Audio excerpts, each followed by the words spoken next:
everyone, welcome to Language Lotus. આજે આપણે કેટલાક નવા શબ્દો શીખીએ. છીંક ખાવી. એના માટે ઇંગ્લિશમાં શબ્દ છે સ્નીઝ. જ્યારે આપણે છીંક ખાઈએ છીએ ત્યારે આપણી આંખો બંધ થઈ જાય છે. When we sneeze, our eyes close. ઉધરસ ખાવી.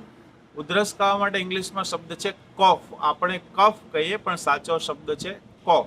હું ઉધરસ ખાવાનું બંધ કરી શકતી નથી. I can't stop coughing. હેડકી, એને ઇંગ્લિશમાં શું કહેવાય? એના માટે શબ્દ છે hiccup. હેડકી બંધ કરવા મારે શું કરવું જોઈએ? What should I do to stop hiccups? બગાસું ખાવું. એના માટે ઇંગ્લિશમાં શબ્દ છે yawn. તેણી મીટિંગ દરમિયાન બગાસું ખાતી હતી. She was yawning during the meeting. Bye bye.